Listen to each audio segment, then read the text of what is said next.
ايوه يلا.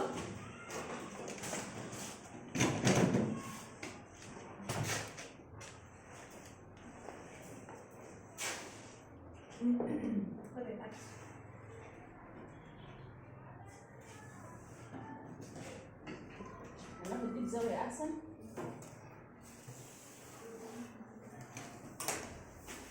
ده كده شكل الموديل. هنعمل مربع كده.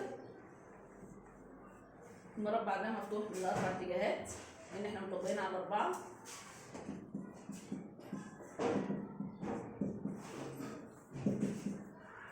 من الاتجاه المقفول هنخش 8 سم من المقاسات اللي احنا بناخدها اللي هي المتوسط اللي هي من 60 ل 80 او اكس لارج او وزن مثلا لحد 80 كيلو.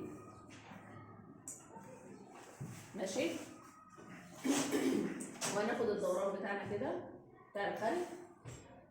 ديت مقفوله ما فيهاش ولا سوسته ولا مرد ولا اي حاجه. بدل ما فيهاش سوسته ولا مرد اي حاجه يبقى انا هنزل نص هنزل المسافه دي كلها. يعني زي ما دخلت 8 هنزل 8. لكن لو فيها مرد او سوسته او اي حاجه هنزل نص المسافه بس. دي ما فيهاش اي حاجه هنزل ال8 الامام عندي. يبقى ده كده خلف وده امام. تمام. دي المقاسات الطبيعيه اللي احنا بناخدها. ومن المقاس ده كده في المسطره هقيس من 13 ل 14 سم من الكتف وهاخده لحد حدة الامام في الخلف فوق. تمام. من الاخر هنا هنزل من 20 ل 22 سم حدة الابط.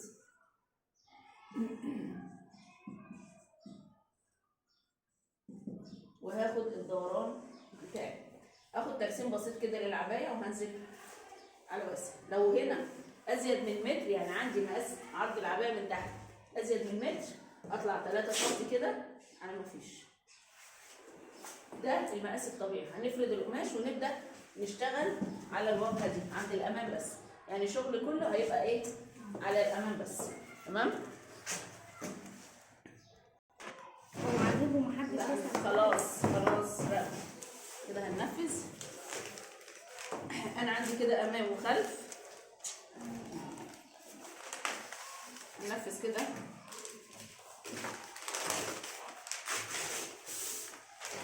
عندي كده طبقت القماشه 2 اهو. تمام. وهطبق تاني القماشه على كام؟ يبقى انا طبقت على كام كده؟ على 4. يبقى انا اشتغلت على ربع.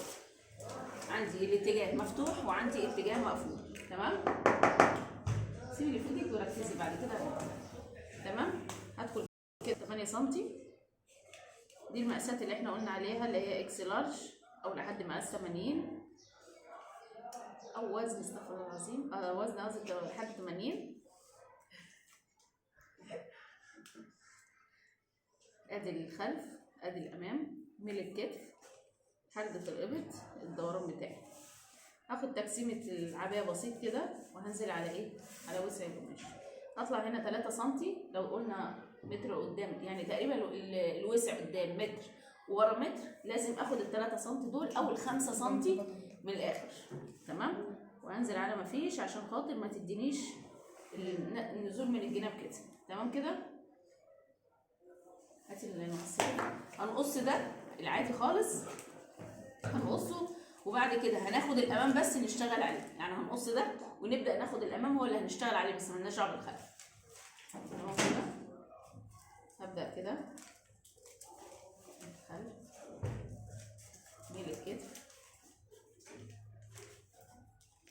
حلقه الابط التقسيمه بتاعتها. العبايه بقى الدرس وعامه درس يعني فستان او عبايه خروج عادي زي ما بنقص اي كورساج او اي حاجه. تمام.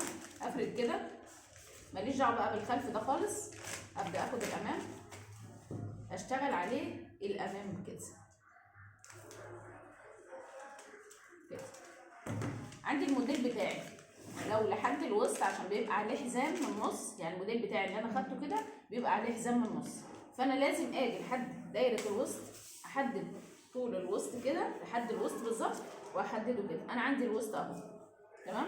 يبقى انا هاخد التفصيله بتاعتي دي بزاويه كده لحد الوسط. طيب تكمله اللون اللي هو المختلف اللي انا عايزاه، لون هوصله لحد فين؟ لحد الارداف، لحد الركبه. دي حاجه برضو حريه شخصيه بتاعتي انا، دي حريه شخصيه بتاعتي انا. ممكن اخد كده، هسيب المسافه دي ممكن 10 او 15 سم عشان هيتحط عليها حزام في النص.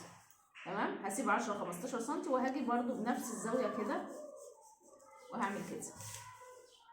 تمام كده بزاويه انت عايزاها. لو انت مش عايزاها بزاويه وعايزاها 7 كده بالمسطره كده وكده، بس هي كده شكلها اشيك، وهيتحط عليها الحزام في النص، وهنشيل الجزء دوت ونحط اللون التاني اللي يليق عليه. تمام، هبدا كده اقص او اشرح زي ما بيقولوا. ركزي يا انسه يا رغايه، وبعد كده نرغي مع بعض.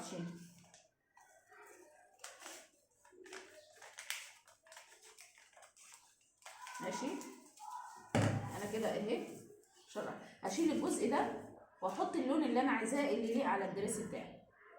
اشيل الجزء ده، نفس الجزء ده بالظبط اللي انا شيلته، هرجع احطه على ورق كده. احط اشيل، شلت الجزء ده عشان احط لون تاني. هجيب اللون التاني هعمل كده، هعمل كده. تمام، وبالظبط زي ما هعمل ده هاخد زيه، خدته احطه على لون تاني او كراهات بقى او اي حاجه انا حابه اغير فيها اللون يعني. وهبدا كده زي ما مشيت بالظبط. اللي بالمسطره هاخده بالمسطره، والدوران هاخده بايدي كده.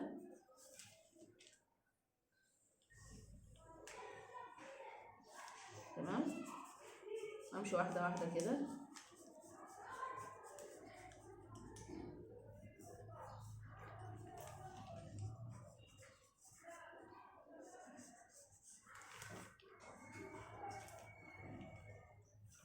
بالظبط هثبت دي على دي وهعمل، فهشيل دي كده وهبدا اقص الشكل التاني اللي انا ايه،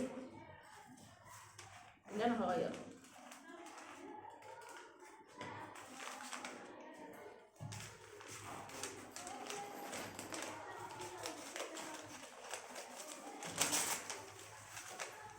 الافضل ان احنا نعمل دوت على ورق باترون كبير. لو انا هنفذه كبير هنفذه على ورق باترون بنفس المقاسات بتاعتي اللي انا عايزه اعمله بيها، وبعد كده هحط على قماش تاني. هوفر معايا قماش. يعني ايه اوفر معايا قماش؟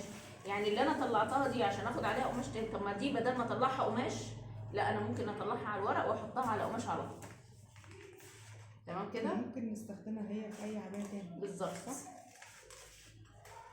تحطيها عبايه تاني عكس اللون. ممكن تعملي عبايتين لونين عكس بعض. تمام كده، وهرجع هقوم حطها تاني كده واقوم مخيطها. يبقى انا شلت الجزء ده وغيرت اللون وحطيت ايه، جزء تاني. تمام، وارجع اثبت تاني، مع اختلاف حاجه واحده بس اللي احنا ما قلناش عليه، ان انا لما اجي اخد دي على ورق تاني لازم اسيب سنتي من كل ناحيه، من تحت ومن فوق. دولت اللي هيتاخدوا في الخياطه، لازم اسيب سنتي من كل ناحيه عشان ما اجي احطهم هنا فيتاخدوا طبعا في الخياطه. تمام كده، صعبه؟ اوكي.